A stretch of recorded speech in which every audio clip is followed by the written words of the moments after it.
legit. What is up, YouTube? Hope you guys are all freaking doing well. Jaden back here with another video as per the usual, but today with a bit of a somber overtone. So, if you guys are following the Instagram, you would have noticed that on August, I believe 19th, I posted a food update with the caption, "Just redislocated my shoulder." That was not a lie. Um, well, not the shoulder I just whipped out my watch on, obviously, but it's 6:12, Wednesday, 20th of August, and I can confirm that I've woken up in a real non-dream state, and my right shoulder is sadly sore as hell. So, TLDR, rugby practice, wrestling drill for conditioning, redislocated my right shoulder for the fifth time. Anterior dislocation, if you don't know what that is, it means that the uh, basically humerus kind of shifted forward, out, and like down from the glenohumeral joint. I believe that's how you pronounce it. And so, what does that mean? It means that on today, which is an upper day, I can't really do any shoulder movement exercises. So no bench, no rows really, or pulling. That kind of just leaves us with arms. So a bit of a disappointment. Obviously, it's not ideal. But, on the bright side, we did wake up today 165.6. Now, it's funny enough, the one difference between today and yesterday, actually not even calorically, is just meal timing. So I actually missed meal number 3 because I was in the hospital for about 4 hours, dislocated my shoulder around 10:40, did not get relocated until about 1:40, so out for about 3 hours. I've had worse, it's been out for about 5 before. It's not the worst, but it took them forever to freaking discharge me. And, those guys are saints. I mean, they were overwhelmed, so no shade on their end, but it did mean I missed meal number, uh, 3 and 4, because I didn't get out till like 3:30. By the time I ate meal number 3, quote unquote, it was past my meal number 4 time. It was like 4:30. So I ended up smashing 2 big meals towards the end of the day. Still hit my cows, and then some. Obviously, going on the bulk 100 over, but meal timing wise was not ideal. I just passed right by the gym because I figured, it's 6:14. If I can't hit bench, I can't hit back. I basically only have 2 muscle groups I can even hit, maybe even just one, depending on if I can actually hit biceps without feeling that shoulder joint, because as you probably know, the long head of the bicep tendon actually innervates through that acromioclavicular joint in the shoulder. So there is some actual shoulder flexion that occurs when you flex your bicep. So if that aggravates me, I'll chill out and we'll just do some tries. Maybe some forearms too, I guess that could be interesting, but haven't hit that in ages, if you can't tell. But anyway, trying to stay positive ultimately. I mean, guys, it's happened, 4 times prior. Hasn't stopped me from putting on mass, getting leaner, getting stronger in the gym. And so, certainly it's a setback, it always is. But I think this is a good point to really take a step back and look towards the future and say, man, what am I here for? What am I really passionate about? What do I really want to pursue? And really take care of my body in that sense and listen to it. So, anyway, are videos going to stop anytime soon? No.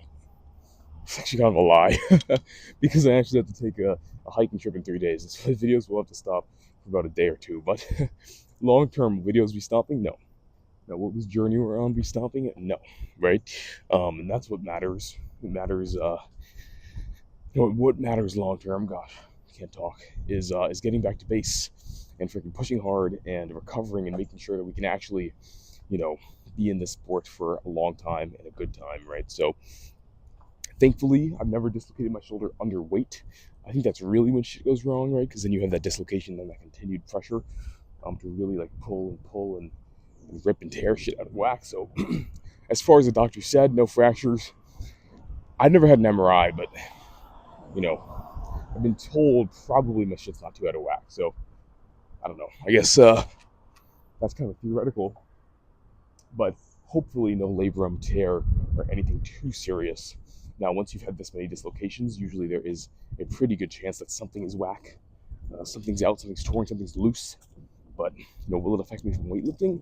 from my own experience, probably not, as long as I'm smart about it and rehab slowly to get back to full strength. So I'm expecting a few weeks. We should be, at least in terms of gym performance, back to a good spot. But again, not gonna rush it. Take it as it goes. And sort of naturally, because of this hiking trip, I'll be taking some days off anyway. So protein will stay high.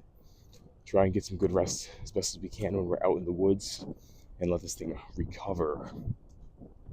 All right. That said, I guess back to the topic at hand. Weight-wise, I'm kind of actually relieved we missed that meal, and I'm not sure that's what brought the weight down. It could also be bowel movements and stuff. Not bad yesterday. I'm not gonna give you guys a TMI there, but this morning woke up a little bit earlier than normal. Went back to bed, woke up again, and you guys can imagine the rest. So feeling pretty good, and I think that sudden weight gain the past few days was really a result of just holding on to a lot of food. Or wait till these cars pass. It's so loud.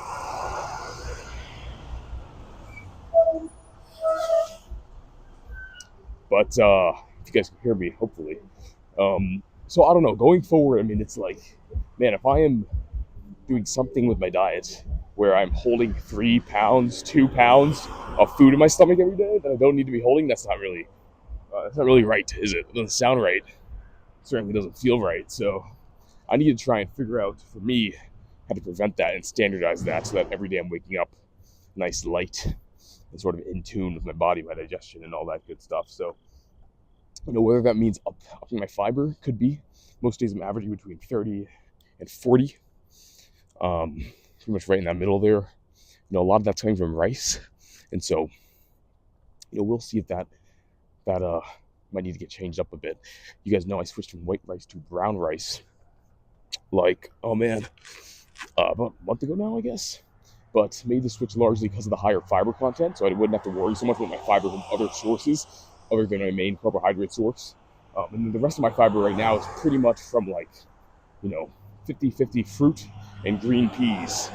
And so, I don't mind the peas. They get kind of boring over and over, but nutritionally they up my fiber a lot, and they also provide a bit of a complementary protein bolus with a lot of my rice and beef meals. So not really a problem with that. But I am having a problem with not, consistently moving, if you know what I mean. The thing about peas, though, is it's very easy to just add more, right? They're primarily carbs, no fat, really, just carbs and a bit of protein. So, and obviously the fiber. And so when you're bulking, you want your extra calories to be coming from carbs primarily. So just adding an extra serving or two of that a day would up my fiber and my carbs would be fine. So another option is just to, lower the rice bolus for some of my meals, and double, triple the it's sprayed here. Double, triple the pea bolus, as in green peas. I don't know why I said it like that, but so that would do a relatively good job of actually ensuring I'm hitting that fiber mark and well over it, which I think could be the reason again. Other thing is water intake has not been the best past few days and actually upped it, and so a massive improvement in retention and stuff. So water retention. So I think the other thing is I just need to up my water, which is not difficult. Primarily just making sure those 4 or 5 liters or so, for whatever 3 to 4 liters, are being consumed pretty regularly throughout the day, and also not too late. I tend to kind of forget about my water till 5, 6 p.m. and by that time it's man, I gotta get 2 liters down. Going to bed in 3 hours, it's not a good thing, right? So that's how you end up waking up 5 times during the night. So don't do that. Well, I shouldn't do that. Speaking to myself here, but the choir will listen, I suppose, and take notes as needed. But anyway, kind of just yapping. But this is going to be a shorter workout, so I might as well get some of the yap out now. Guys, exercise-wise, I'm actually loving the split. Yesterday, we changed lower to prioritize the lengthen movement for the quads more, so squat over extensions. I think I'm going to keep doing that. I think what I might do actually is lower the extension volume to 1 set and up the squat volume to 2. just because that actually gets some glute overlap and adductor overlap, and it's just a great exercise. When I am still a novice, I consider myself that, and especially with my lack of progress cutting and all that stuff. So I think I have a lot of room to grow and get stronger, especially. So I'd rather kind of push those margins on a major compound that's going to elicit a lot more growth, a lot more musculature, a lot more engagement, and hopefully, per set, be a lot more worthwhile than like a isolation movement, something like a extension that is isolating more of the shortened position of the quad, more of that rectus femoris, more than anything else, which is lovely, but I don't think I need more than one set of that realistically. So lengthened exercises generally grow the muscle more. And so by doing 2 sets of heel elevated squat, which is a great lengthened exercise for the quad, all squats are lengthened, especially if you elevate that heel, you can get in a little bit deeper. That's going to probably be better long term to progressively overload. So that's going to be getting changed up. And then in upper days, thinking about kind of switching out. Well, pretty sure actually I'm going to switch out my pull-ups for some sort of single arm pull for lat, maybe double arm. It's also fine. There is a machine that is pretty nice, and so I might just try and snag that whenever I can. If I can't, pull-ups are fine. I mean, they both kind of target the lat. The difference is the angle of pull, and so pulling with like a close grip, kind of elbow to the hip sort of engagement pattern is going to elicit, as far as I know, more lower lats. I don't know. I mean, both pull-ups and single arm pulls are going to engage the whole lat, but you can kind of just looking biomechanically at which fibers you're activating. If your arm's like this, right, your upper fibers kind of have more of a degree of flexion versus going like this. Your upper fibers aren't really aligned as much as your lower fibers during that pulling motion. So it's all minute, but because I already have an upright row, I'm really just going like that when you do a pull-up. That fucking hurts my shoulder. But versus this is actually a different movement in a lot of ways. So I don't know. I'll kind of feel it out. But generally a horizontal pull, vertical pull. Combine those two and you got yourself a good back workout. And right now I'm focusing more on the horizontal, so we'll get a good vertical in there. And then we'll call it a day. So I'm going to go back to the gym. Obviously not going to be doing any of that today because of my shoulder, but we will do some arms and we'll kind of go from there. So see you guys inside. Hopefully we'll smash this freaking workout. All right. I lied. I said I'd be going to the big gym, but I realized, you know what? I don't even think I can hit biceps. And so we're really just going to be doing one exercise of tries today. The only exercise I really have where there's no shoulder activation or flexion at all, if you're careful with it. So no reason for me to go all the way to that back gym. This one's empty and closer to my dorm anyway. So 3 sets of, I'm thinking 3 just because it'll be a while till we hit upper again. Might as well do some higher volume, and also we're not doing any pressing movements. So 3 sets of tricep push downs, and yeah, pretty simple workout, but you got to do what you got to do, and it'll still be a good stimulus, right? Little lesson here, right? So if I'm thinking about this cable, resistance is obviously straight up.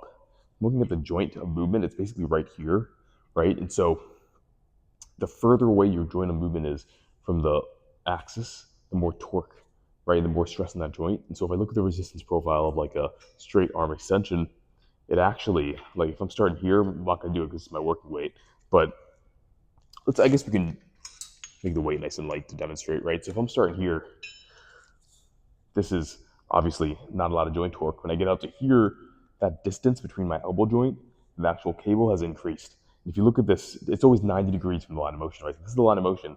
From here, almost extended, that distance a little bit shorter. And from here, that distance is even shorter, right? This sort of in-between distance, wider, wider, wider, wider, shorter, shorter, shorter, right? The shorter it is, that's going to basically influence how much torque is in the joint, right? So basically it goes from less torque up here to the most torque when it's 90 degrees at the most lengthened position, with the most distance between the joint of movement and the load, and then it slowly kind of falls off torque-wise once you get to the lockout. So this is really biasing the mid portion of the triceps. Depending on how you do it, if you lean over more, right now there's more joint torque when the tricep is fully lengthened, and so you can kind of get a bit more mid to lengthen bias and so on and so forth. But that's why I kind of switched to JM press, because the JM press so happens to have basically the most amount of torque, joint torque, when you are in the fully lengthened position. Because again, it's a gravity exercise. So, when you're like this, the line of force is down, right? And it so happens that you're 90 degrees basically when your tricep is fully lengthened, right? So, great reason why the JM press is awesome for building mass. But again, that sort of preferential treatment towards exercises that bias the mid to lengthened portion is generally going to build more muscle. That's what the studies show. And that's what, through practical application, a lot of the biggest guys sort of did, whether they knew it or not, right? In their training models and protocols. And for me personally, I grow the most doing that. So I said I wouldn't yap today, but I just yapped a whole spiel. Let's actually do the first working set though and get on and going. So 40 pounds might be a bit heavy, but only set today or only exercise today. So not too worried about fatigue. Let's just get it. Oh, that's good.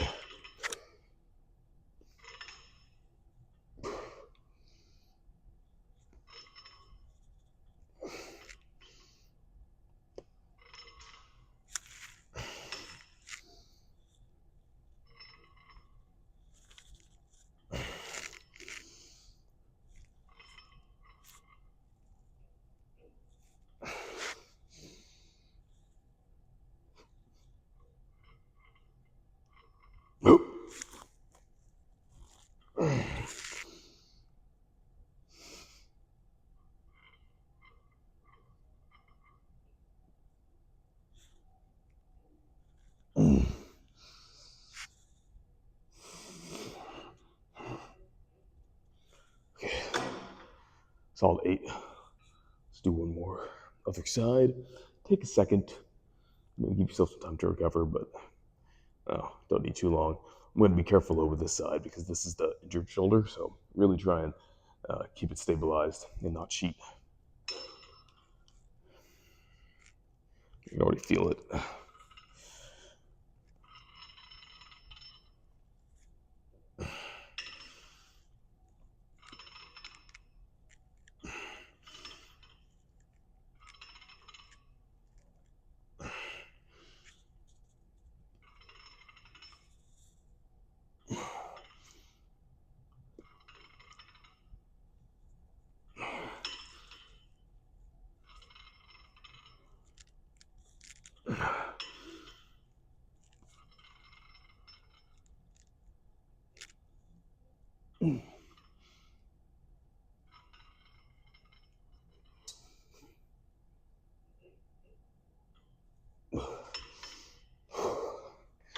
Okay, solid first set. Actually, that felt really good.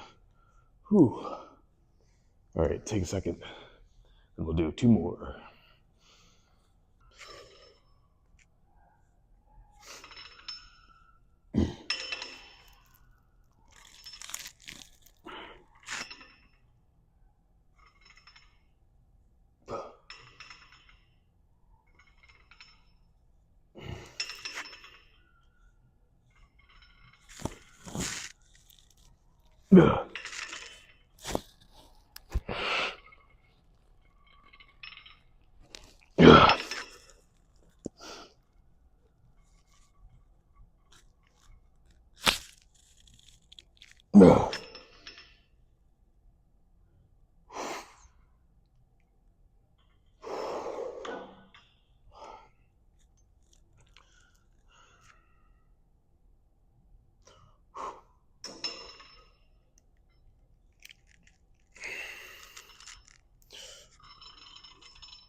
Whew, decent. Sweater's coming off the next one, for sure.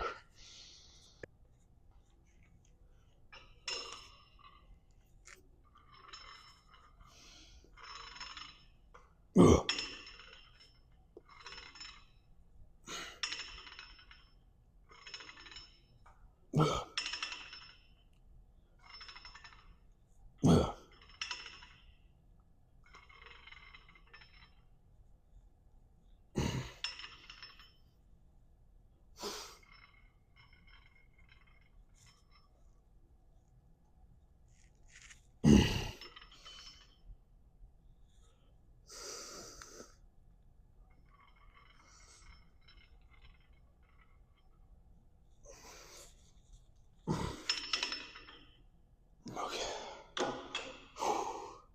think that was 7. It's match reps.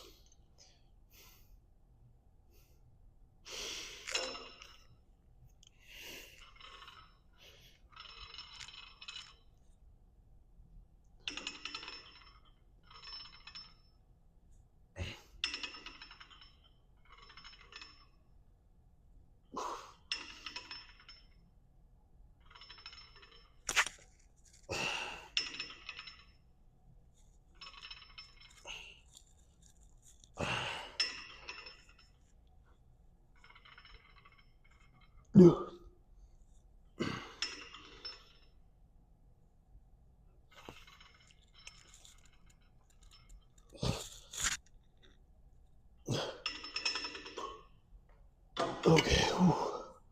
All right. 3 sets of tries. All a failure, pretty much. Technical failure. Felt pretty good. I'm not gonna do much more though. My tries can only take so much at a time, so I think we'll call it there, and then get a quick pump check, I guess. But actually, you know what? Why don't we just do it here? Why don't we just do the pump check here? Because it's an empty freaking gym. How many times have I actually posed down where we lift? Not too many. Not too freaking many. In fact, I would say not enough. I'm coming here because I know the lighting's good. All right, so well, let's slip the mic off and see what's going on. There we go.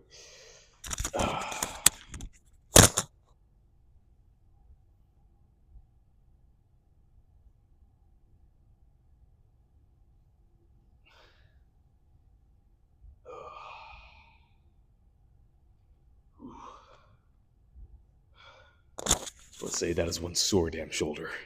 Like, I am feeling it right now. Oh, man.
All right. Yeah, I was trying to do a reverse cross there, but my shoulder's so sore I can't even really raise my arm, so I don't think that's freaking happening. But that said, not a bad session. Quick, obviously, 3 sets, but that's about, I think all I can really do right now safely without potentially re-injuring myself, and that's the last thing I want to do the day after a shoulder dislocation. So it is what it is. You got to take it slow with these kinds of things. Overall, though, not too upset. I mean, physique-wise, not looking terrible. And, it's only up from here. Start of the bulk. I think we have a good 20, 30 weeks again. If I do it nice and lean like I'm trying to, before we'll be cutting.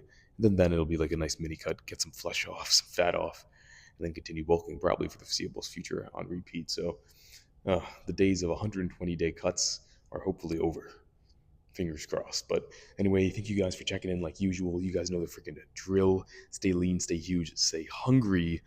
And I'm going to go maybe walk a bit more, get a meal in, and well, I already have 10,000 steps walk, so I don't have too much more to do for the freaking day. But really, just rest up because this shoulder needs a bit of a reprieve. Ideally, I probably shouldn't be going on this hiking trip I'm about to go on, but the world's not ideal, and you can't always push everything aside for everything else. So, anyway, that's just some yap. I'll catch you guys for the next one. See you soon.